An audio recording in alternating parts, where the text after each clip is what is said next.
Welcome to Positive Talk Radio. Our goal is simple: to explore evolving ideas one conversation at a time. So, stay with us as right now we present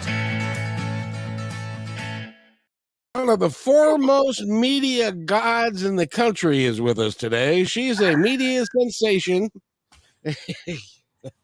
and she's a special lady. Her name, yes, indeed.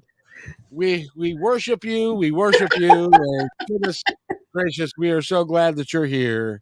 That she is a dynamic individual from Pennsylvania. Yes, indeed. And she would have been here a little earlier, but she got stuck behind a horse and a buggy. I'm kidding. At times that happens. Now, what's the rule? Are you allowed to pass a horse and a buggy? Yes. Oh, that's good. I'm always very careful. Some people aren't. Run into a horse. That would be embarrassing if we ran into a horse. So in any event, it happens. Kim, I'm sure that it does.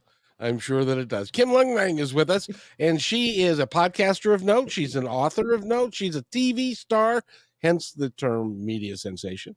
And she also gives out little bits of hope everywhere she goes. And so I was on her podcast the other day. We had great fun, and you're on this one today, and we're gonna be doing more stuff in the future. It's great fun. So welcome to the show. How are you?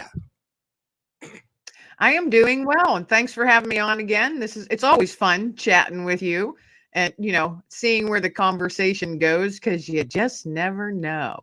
No, we don't. And it can go anywhere. It can go anywhere indeed. We are so lucky, and we were talking about this last time. You know who I got to talk to today? Her name is Christine, and she was a top 10 finalist on Idol, American Idol. Oh, wow. Yeah, and now she's got a children's book out. She's a mother of 3. She walked away from the music business, which is hard to do and stuff. So anyway, that was fun. But you and I get to talk to some great people, and including each other, which is kind of fun. That's right, because we're great. That's right. We got apparently nothing else to do. Right. So just in case anybody's wondering, there seems to be a little bit of a delay that we've got going on between us. Does that make sense? I can see delay. Yes. Yes, it sounded, it's like one of those connections that they have at CNN when one person is in the studio and the other person is in Afghanistan.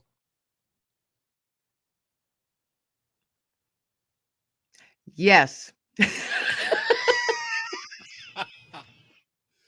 and they have to go to the count of 2 or 3 before the other person actually is able to respond. That's what I'm doing, counting in my head. So hopefully this will clear up here in a little bit. I'm gonna see if I can't get rid of a few things that maybe that will help. Does that sound better? It all sounds fine. It's just, it seems like there's a delay when we speak. Yeah, I'm afraid so. Well, it will limit our spontaneity.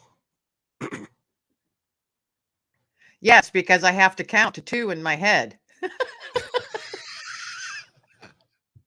Well, how have you been since the last time we talked, which is like a whole 3 days ago? Busy. I'm always busy. I'm always working on something and meeting new people, just like you are.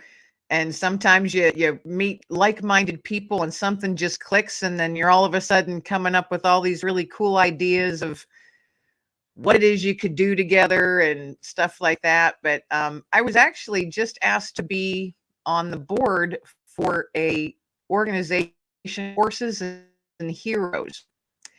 And it's veterans and equine therapy. And it's a Oh, that's national cool. thing. I was very excited about that. And I'm looking forward to see how that all unfolds as it goes, because it's relatively new and all kinds of different things they have in the works in the future. So I want to know how that goes, because of course I'm a huge veteran advocate, and any way I can help support veterans, I want to. Don't misunderstand the next question, because you being a media sensation and all, but how did they find you and how did they invite you onto the board? It was through someone I had, another veteran that I had maybe a year ago on my podcast, and he and I have kept in touch, and we're friends on, through social media. And he lady somehow and referred me to her and said, hey, if you want someone who's, passionate about helping veterans, you might want to reach out to Kim and talk to her and get to know her a little bit. And that's how it happened. And it was all because of the podcast. Isn't it amazing how things just happen that way? Yeah. That things just get lined up for you, and then the way they go, and then you're off in a whole brand new direction. And it's fun. It's fun seeing how it goes. And you know what I learned? To not stress about where my path is taking me, to not try and force things like, oh, this has to happen, or why isn't this working, and and stressing yourself out. I decided, I don't know, about a year and a half ago, just said, you know what, Kim, let it all go the way it's meant to go. Don't stress. And if it's at a turtle pace, who cares? You're moving forward, letting everything just go at its own pace. And since I made that decision in my mind, I'm much more relaxed, and different doors are opening. It's amazing. I was talking with a gal day before yesterday, and she got in contact with me because she wanted to get into, coaching and motivational speaking and a lot of things like that. And then she called me up, and so I gave her some advice and talked to her for a bit, and I gave her my personal phone number in case she needed to contact me and wanted to, because she said that she felt, called, whatever that means, to contact me and stuff like that. So I never doubt such things. Whether or not it's true or not doesn't matter, because if they believe it to be true, then from their perspective, it's true. And so then today she calls me and said, everything you said yesterday was right. And by the way, I hate my job. It's like, oh, well, let's take a step back and not force anything. Let's, you've got school plan, and all this stuff. And I gave her the advice that you just gave the audience, is that don't stress over it. Everything's going to happen in divine timing. Yes, the way it's meant to. And if you push it too hard, you'll get pushback Yeah. in some form. And I found that and I'm sure many out there listening, yourself included, if you're pushing too hard to try and force something to happen, you're going to get pushback from whatever direction, and things aren't going to work the way you want to. That's just my own experience. And so, yeah, like I said, about a year and a half ago, I just said, I'm going to let things unfold. And you and I've said many times that the people that we meet are just amazing. And the ones that are put in front of you, they're put in front of you for a reason. You might not know what that is yet. This one connection I had was from a year ago. So I love watching how everything just kind of happens. I'm very visual, so I get like this mental picture in my head. I'm walking down this path, and different types of flowers start blooming. And that's how I'm looking at it. That's the mental picture I have on my little path that used to feel so dark and filled with nothing but mud and stones, is now, lined with gorgeous trees and these flowers that just bloom, you know, they're just starting to open, or some of them they're not opened yet. And you're like, okay, give it time. It's going to bloom in its time. So that's the mental picture I get in my head of my path. It's much better this way than it was when it was dark and muddy and filled with rocks. Do you remember the movie The Wizard of Oz? It's one of my favorite movies. Yeah. Na, na, na, na, na, na, na, na, na, na, na, na, na, and when she goes down the yellow brick road, and she was in Kansas. First of all, she was in Kansas, and it was black and white, and it was dark, and we had a black and white TV, and then we got upgraded to a color TV, and I'd seen the movie before when I was a kid, but I never had a chance to enjoy the panoramic color that in those days, that was one of the first color movies ever made. And it must have been really shocking for folks, but I was just mentally going, you're going down the yellow brick road with all the flowers and everything in the pasture and stuff. So it's really cool. I love that movie, The Yellow Brick Road. And I too, we only had an old black and white console TV. Yep. That got 3 stations and had rabbit ears. So you always had to shift them to get rid of the snow. And TV went off at, I think, midnight. The American flag and the national anthem would play at midnight, and then it was just snow until the next day. Boop. Yep. I did the same thing. Since we are apparently of a certain age, because there are people that are maybe listening to this now or in the future that are going, wait a minute, 3 channels? Where'd you live? In like Antarctica? America.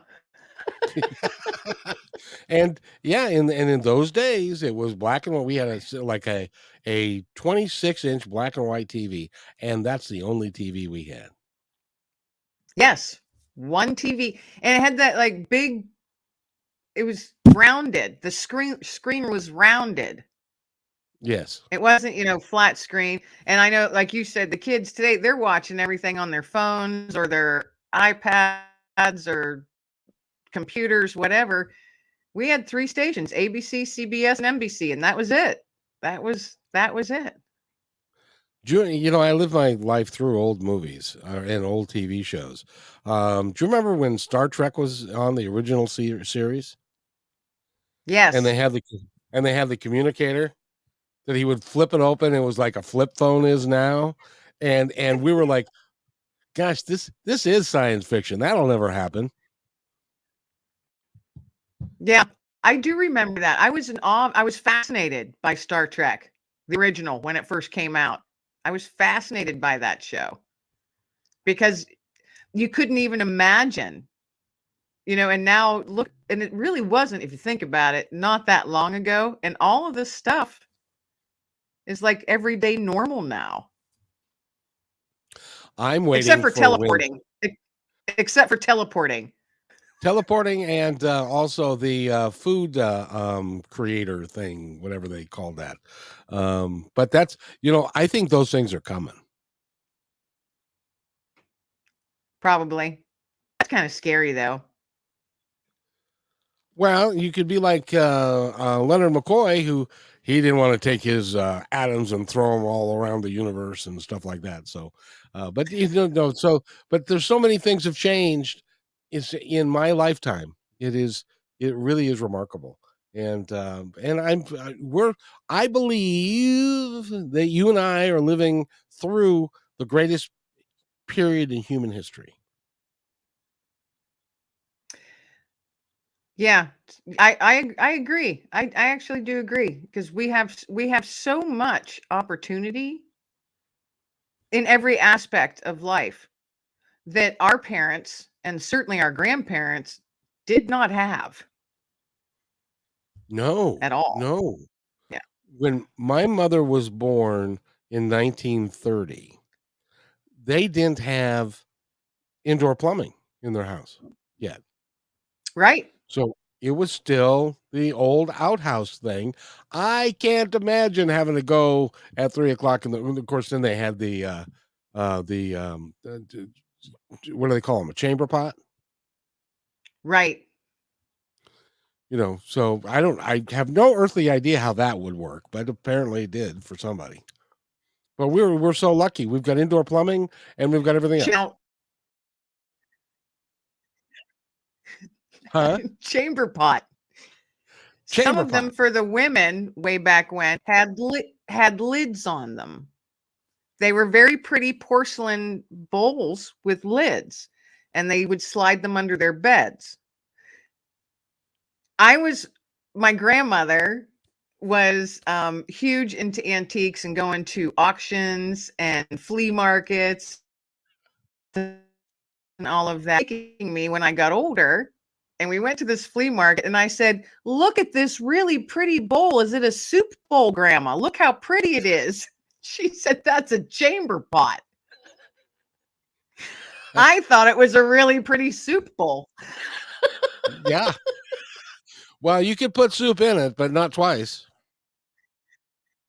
No.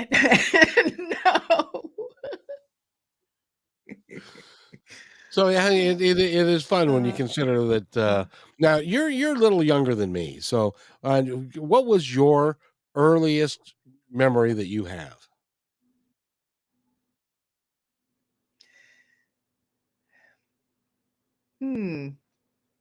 Being at my grandmother's house, and I think I was probably 4 or 5. And my older brother, who's 4 years older than me, we found baby bunnies down this water pipe behind. And we were bound and determined to save them and care for them and all of that. And we were able to pull whatever we could pull out with our little hands, and we brought them in the house to show Grandma and say, "Look, we've saved them." And she said, "Get them out of the house." But that's one of my earliest memories, is saving little bunnies from a water pipe at Grandma's house. See, and you've been saving little bunnies for the rest of your life. Yeah. Yeah, Whether it be I they be haven't thought of that in a long time. See, and that's a metaphor for your whole life, because you work to save veterans. You give little pieces of hope to people. You are doing a podcast. You're doing a television show. You're doing all this stuff, and it's all to save the bunnies.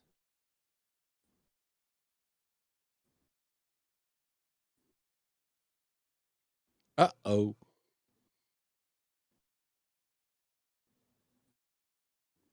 Are you there? I'm here. Oh, very good. Did you get the last part that I said? No, the screen's blacked out. Oh, we're having difficulties today with the modern technology. Maybe they're mad at us for talking about before we had technology.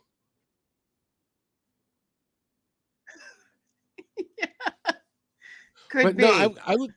I was just saying that your whole life, that saving those bunnies was a metaphor for your whole life, because you've been saving bunnies your whole life. Be them um, veterans, and doing the television shows and the radio show and the podcast and everything that you do, and the little nuggets of hope. You're saving bunnies. I had not looked at it that way. Well, I hadn't thought of that. That memory hasn't come to me in, well, forever. So interesting, though. Isn't it neat when you can look back and you see how a path was started, how that first stepping stone was laid out for you? Yep. And it's all it when you look at it from that perspective, it all lines up.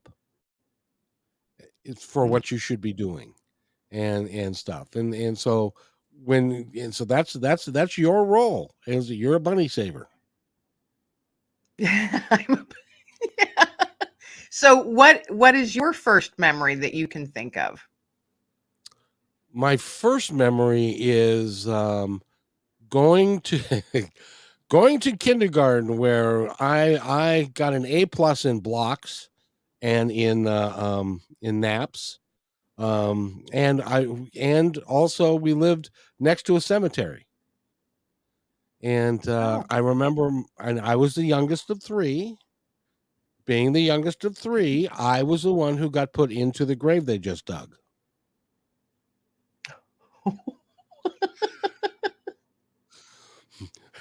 Because I was the youngest of three, and my brother had a rather sick sense of humor. so did it make you fearful of cemeteries throughout your life? No, we actually played on the in the cemetery quite a little bit. The only thing that scared me was when we noticed that there was dark smoke coming out of the chimney of the crematorium. They're Oh, burning somebody. So yeah, yeah, that would, yeah. I actually I like cemeteries.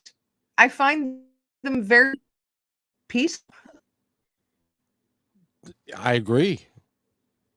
I agree because there's nobody You know, there. they're not, but some people are fearful or they get sad. I I will go and visit my grandmother and my grandfather, and I'll take coffee with me and I'll take a little blanket and I just sit on the ground and chit chat. It's comforting to me. I guess that's the word. Because then you think of all those other souls that are there and the lives that they lived.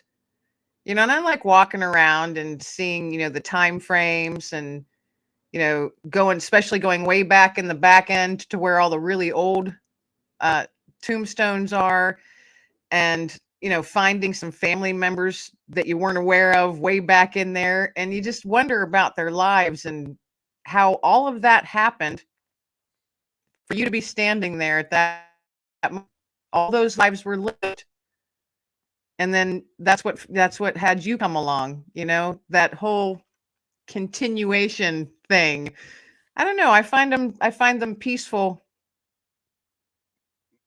They are. No, I agree with you. I enjoyed that as well. Going and looking. Oh, look at this. This one was, like from the 20s or the 1800s and stuff. And it's remarkable to me when you start looking at the history of people and how long people have been around and stuff that there's so many people have died.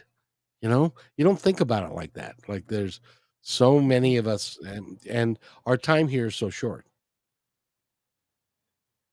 But that's why we get to do other stuff. Right. And I know that, and like you said, we're of a certain age. Do you find yourself thinking more about, all right, you know what? I'm heading into the winter season of my life.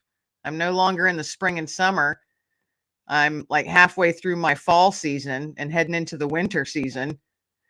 It's Does that make you uncomfortable when you're thinking about where you're at in your life, age wise? Age wise. It only from the standpoint of it is going too damn fast, and I've got too much to do. But my best friend from high school died when he was 64. I am now older than my older brother because he died when he was 64. So did you ever pick up the obituary and go, my goodness, there's another young one? Or, and so many people of my age, I'm 65 now. So many people are dying between 65 and 75 in that age frame. So I'm going, I've only got 8 to 10 years left. That's not enough time. I need more time. So, of course, having said that, it would be better if I took better care of myself too. But what do There you is do? that. Yes. You do have to put more effort into taking care of yourself the older you get. And I've noticed that too. So, I've had to shift how my routines are, my daily routine, because I got diagnosed with this wonky kind of diabetes. It's an uncommon form of diabetes. So that completely shifted my life completely about a year and a half ago. That's when my whole mindset changed, a lot of things. But it changes your whole outlook on things, I found anyway. Because I look at my mom, she just turned 80. And I remember my grandmother passed away at 80. And I remember thinking 80 was really old. And then now it's like my mom just turned 80. It's kind of a strange feeling to wrap your brain on sometimes. It really is. Now, you being a woman, and a beautiful woman at that, you will live longer than I will, statistically speaking. Because Statistically, women do. Yeah.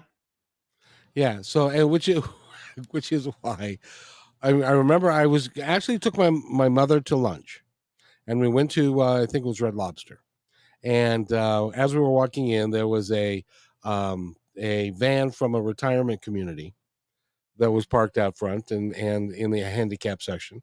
And so when we walked in, there was this row of like 14 people in the middle of the dining room, and there were 12 women, and the 12 women were laughing and carrying on and having a great conversation. I mean, they all had white hair, and my mother, who dyed her hair till the last day she lived, always said, "Look at those old people." And of course, she was of the same age, and stuff. But then I looked at the two guys, and there were two walkers at the table, and they both belonged to these guys. Now they were the only guys left, and all the other guys were dead, and they were just sitting there like, and this is my impression of what they were looking like. Oh, They weren't saying anything. They weren't engaged. They weren't laughing and carrying on like the women were, and stuff like that. And it's like, I don't want to be that guy. I want to be vibrant and yeah, alive, no. and But I the agree. older, I've often threatened I told my daughter for years, since she was little, and she's going to be 33 here pretty soon. And I've told her I want to be known as the crazy bird lady, the one that's outside feeding and talking to the birds every day in a ratty old sweater with whatever rescue dog I have with me at the time. And I keep on, that's who I want to be known as, the crazy bird lady. And now that I'm in my 50s, I feed all the critters. I talk to all the critters, including the birds. And my daughter, at least now, acknowledges that, yes, I am the crazy bird lady. And I'm like, thank you. I taught you well. well, but there's a point in your life when you realize that everything is temporary, and just enjoy yourself and enjoy life, and you just do the best you can, because that's all you can do. And there's going to come a Right. time. Well, I told you the story of my mother, right? How she passed. No, I don't think so. She passed a year ago, July, and I talked to her on Tuesday, Tuesday was our day to get on the phone and talk to one another. So I talked to her on Tuesday. She went out to dinner on Wednesday. She played bridge on Thursday, went home and died on Friday. Nobody thought that she was ill. She didn't seem to be ill, and everybody, but it was her time, and and so she passed, and it was a surprise to everybody. But that's what happens to us, is that there comes a time when it's our time, and she had bigger plans to go to. There was a party for her and everything, so it's okay. Um, so My now let me go ahead. my grandmother, it's similar, a similar story. Um, she was 80 that morning, and she was an avid golfer and walker and all of that. So she was doing her normal thing down in Florida, doing her normal routine. And she went every 2 years. She would buy a new Lincoln Town car. That was her thing. Every 2 years, grab a Lincoln Town car. So that day she went and got her new car, went and played 9 holes of golf, came home, had lunch, laid down for a nap, and just didn't wake up. I can't imagine a better way to go. And so I said, what an awesome last day. Yeah. Yeah. Because we all get to have one. And it would be nice if your last day was pleasant and and it would be nice if you got to see some relatives and stuff, but you'll see them and they'll be fine. Um, now let me ask you, do you feel like are you apprehensive of your own death? No, no. And I why? okay, for me and the faith that I have, I know where I'm going. Not fearful of where I may end up because I know where I'm going in my own faith. Um, one thing that does worry me though, and I know I shouldn't worry because it doesn't do any good. I don't want to leave anything left undone. And I want to make sure that my daughter is set and is fine. Now she is. I have no need to worry about it. It's a little niggling in the back of my head because I just have the one daughter. And I know when it's my time, it'll be very difficult for her. So I worry that I won't have everything in place to take as much stress off of her as I can, if that makes Ah, sense. yep.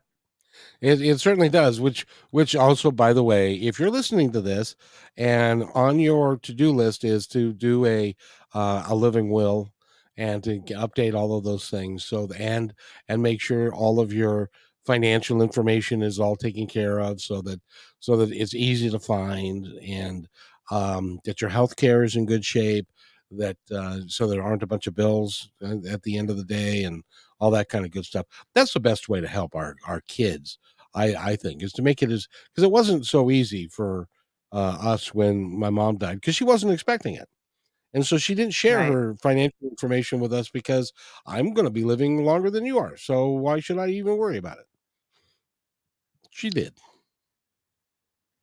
I have as much in place as I can right now. And I regularly tell my daughter, remember this, and this is in this envelope, and this envelope in this safe, which is over here. I have as much in place. But here's another good thing um, for people to think about is pre-planning and prepaying for your funeral. Yes. And well, and not only that, making the decision whether or not you want to have one. Right. I've found a lot of people lately don't. They Nope. don't want one. Or instead of being the typical viewing and burial and all that, it's now more cremation and maybe a like a picnic in the summer instead of having a memorial service or an actual funeral. I've seen that more and more lately in the last couple of years.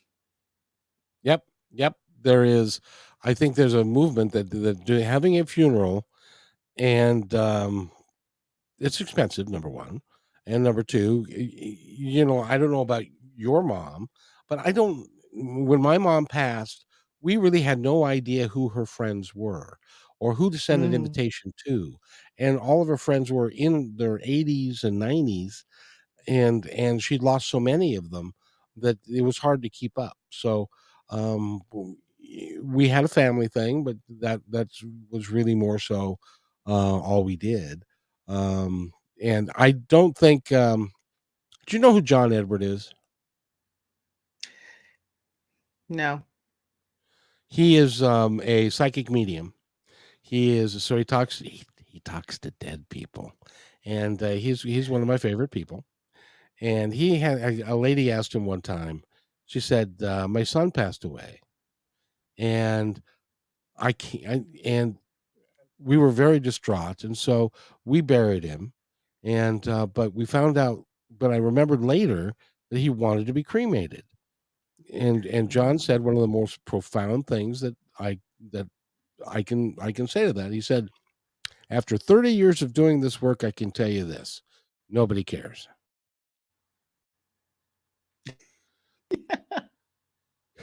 Because it's like, what was your first car?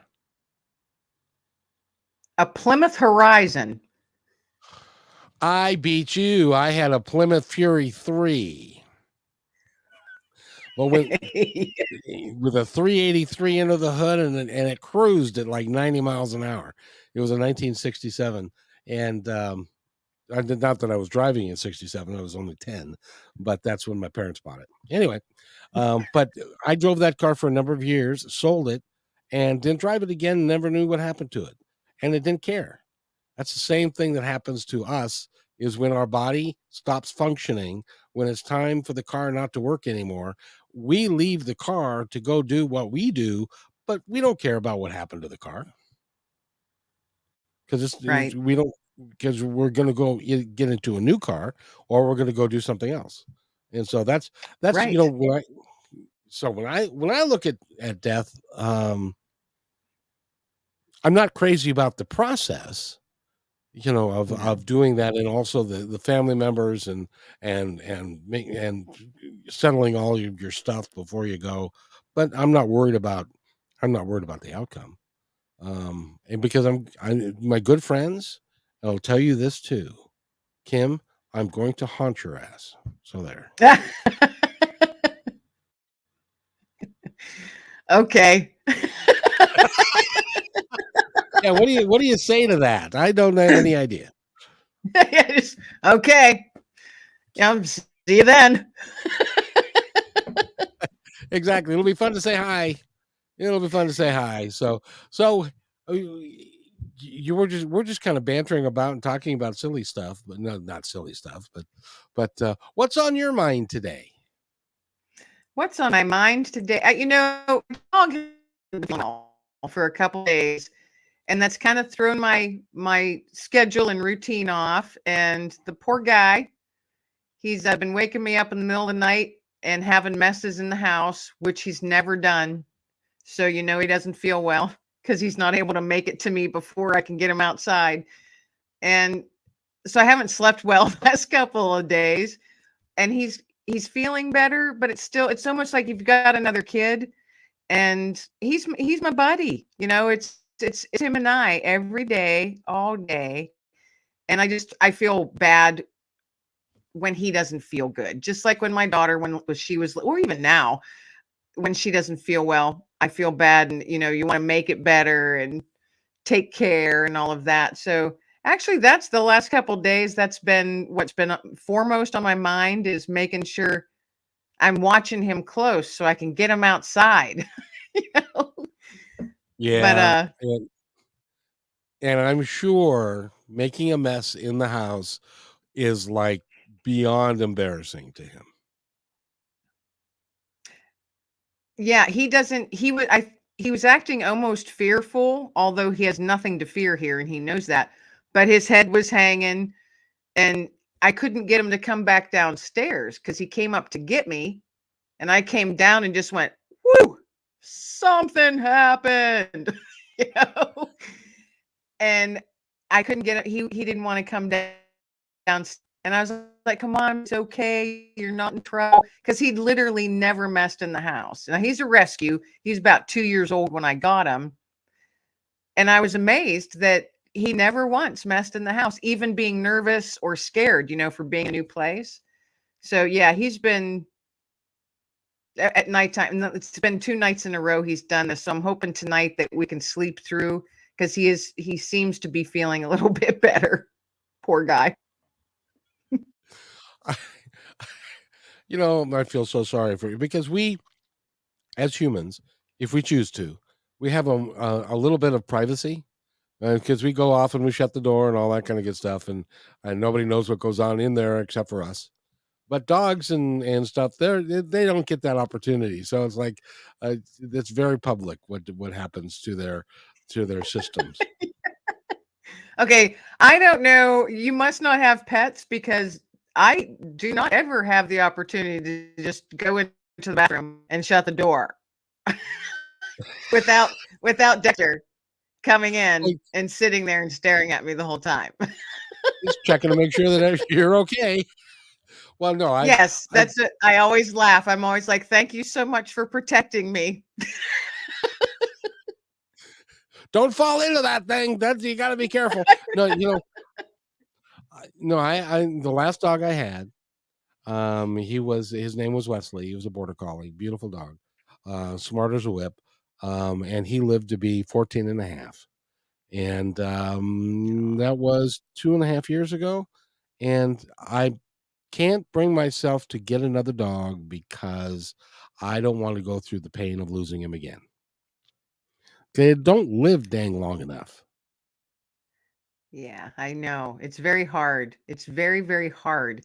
But you know what I thought to my because I too had a dog prior to Dexter for 14 years, and he was my soulmate. This just amazing, as everyone's dog is. But to me, he was just an amazing dog, and I was crushed, literally crushed for Yep. 3 months. It was horrible. I was inconsolable. It was horrible. But then one day, it was just like there's another dog out there that needs you. And no, I don't want that thought coming ahead. I can't do it again. This 3 times in my life. I can't do it anymore. It hurts. And that thought wouldn't leave my head. It just wouldn't leave my head. There's another dog out there that needs you. And I went to the local shelter, which is, it's a kill shelter here where I live. And there was only one dog there, which is highly unusual.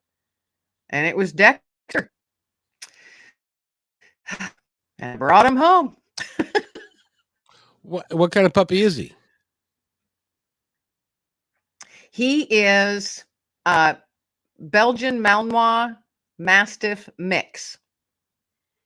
Is he like 300 pounds? Is he a huge guy? No, actually, he's about 75 pounds. He has a black head, a fawn body, white feet, one blue eye, and one brown.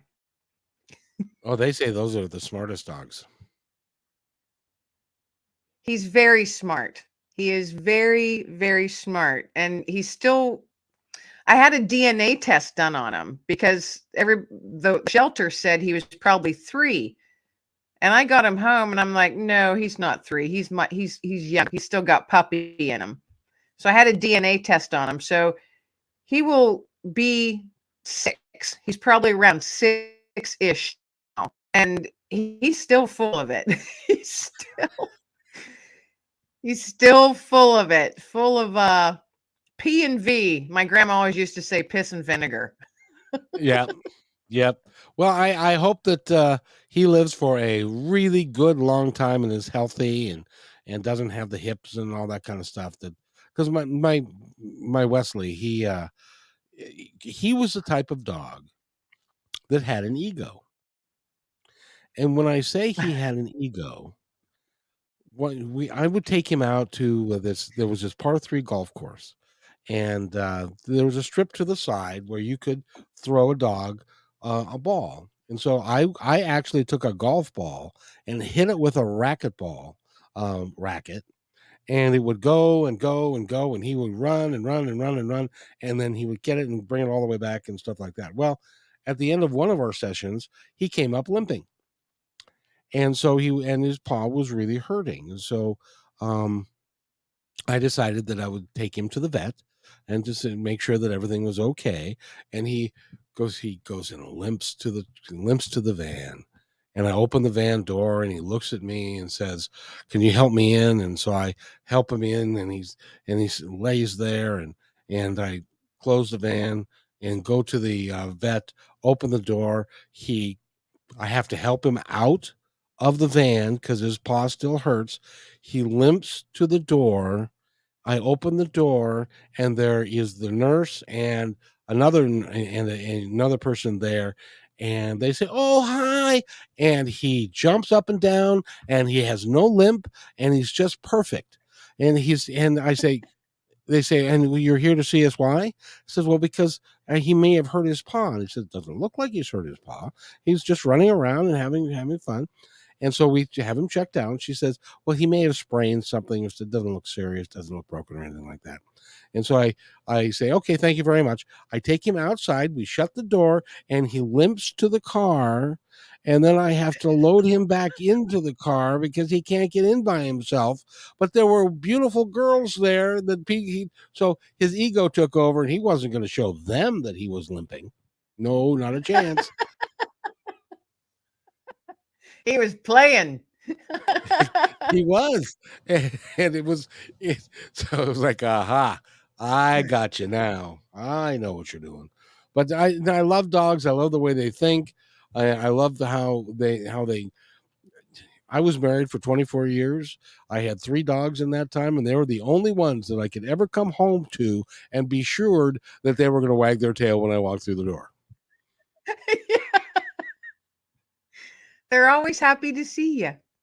They're always happy to see us, and I can't say that about the human that I was living with at the time. But the dogs are like, they're forgiving, they love you regardless, and they're just excited that every time you walk in the door. As a matter of fact, I had but the dog before that one. I just love telling dog stories. He was a Australian Shepherd Labrador mix, beautiful dog and smart as a whip. And my parents, for their 50th anniversary, said we will take the whole family to Hawaii rather than having a big party. So he said that'd be great if you did that. And so we were all going to go, but we couldn't take the dog. So I made the mistake. By the way, if you have a dog and you're listening to this and you have to go on vacation and you have to leave them someplace, make sure that they know that you're going on vacation, and just tell them, and they'll get it, they'll understand, because I didn't do that. I didn't realize that you could actually do that with a dog. So we took him to the kennel, and they said, "Oh, we take great care of our dogs," and so forth. And so we bought into that, and we were gone for 2 weeks, and we come home, and we go and get the dog, and we get in the car, and the kids are in the back, and my wife and the dog is on her lap. He will not look at me. He won't wag his tail at me. He was Yeah. so pissed that I did that to him, because I was the alpha male, and I was in charge, and I was the one that did that to him. It took him 3 days before he would talk to me again. Yeah, my other dog, Digger, it would take him a day and a half. He would be super excited to see when I first would pick him up, and then get home, and he would remember.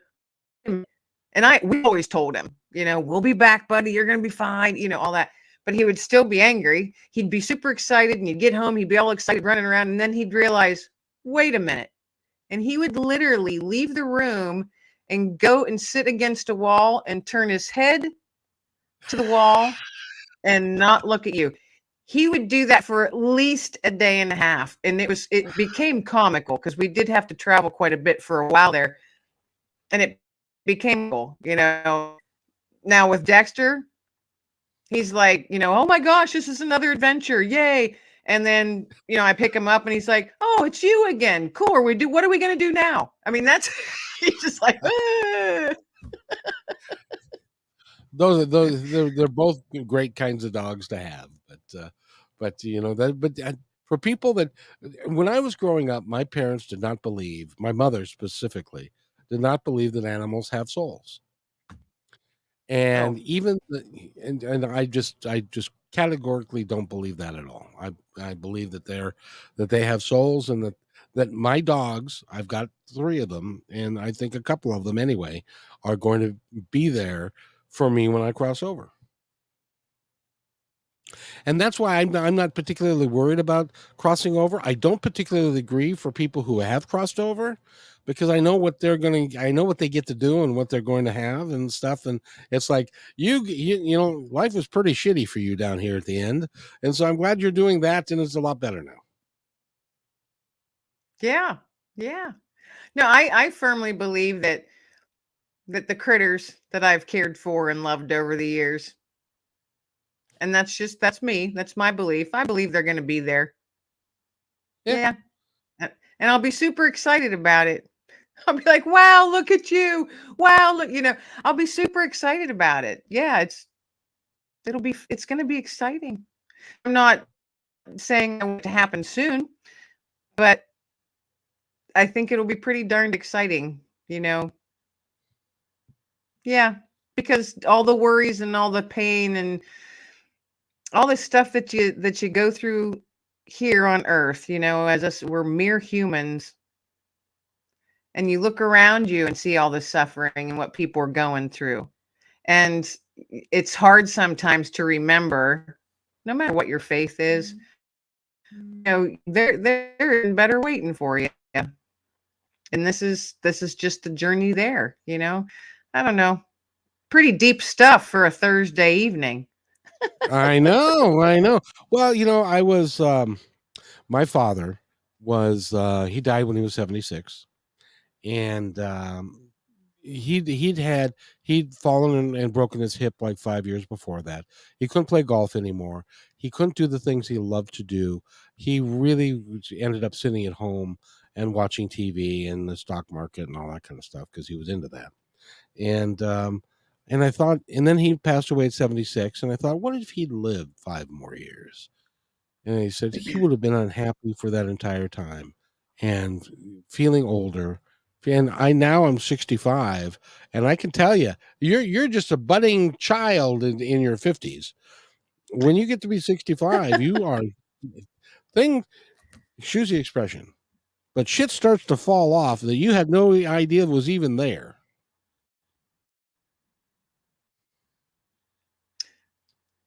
No, I agree. No, and I feel the age. These little things you're going, well, this is silly. That's what I'm always saying. Well, why does my knee hurt? This is stupid. Yeah. Yep. And then you Because start all I was replacing doing was walking. that's right. I went to the dentist.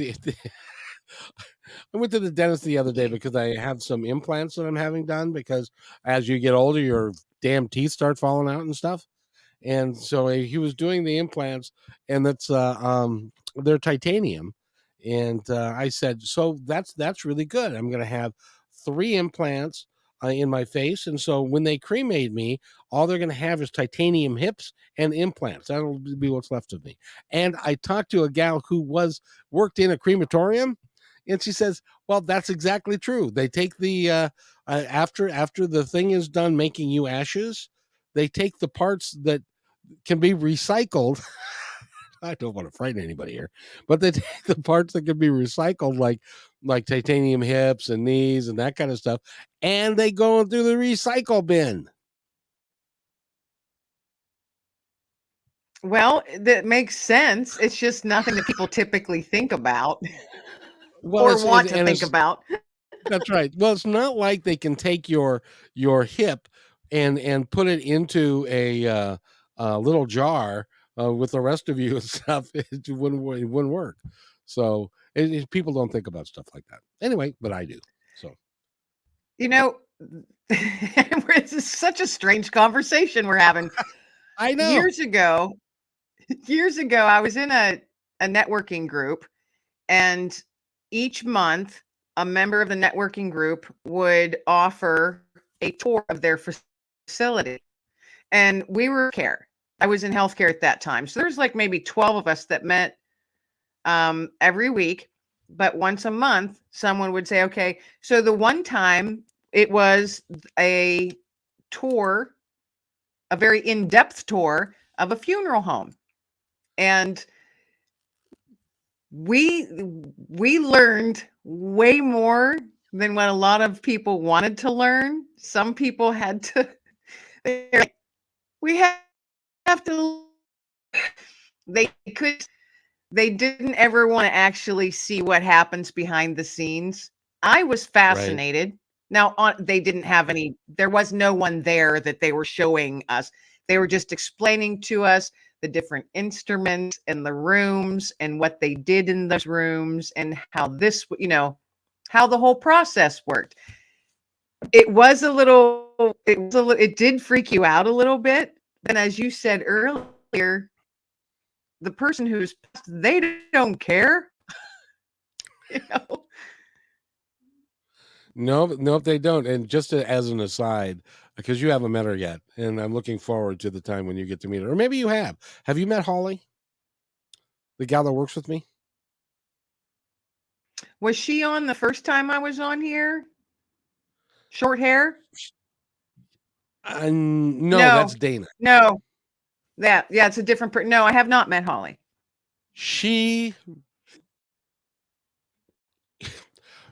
I grew up in the restaurant business, and my first job was a graveyard dishwasher at Denny's, which is about as low as you can get in the restaurant business. She grew up in the funeral home business, and all the way from what I would consider the most difficult job in the world, which is Charlie. Hello, yeah, hello, boss. Yeah, yeah. Oh, got an address? Yeah. Oh, and what time did they die? Um, okay. Tell the relatives I'll be there in 2 hours because somebody has to go pick up the bodies, and that was her first job, was Right. to pick up the bodies. And then she got a promotion so that she could work in the crematorium. And then she got another promotion so that she could dress the people that were going to be viewed and stuff.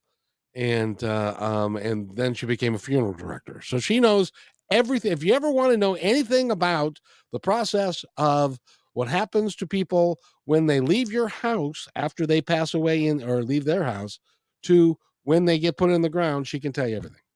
It's frightening.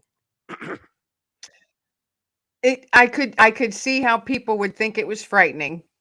I found it kind of fascinating because, well, it needs to be done because your loved ones need to see you close to you as you were.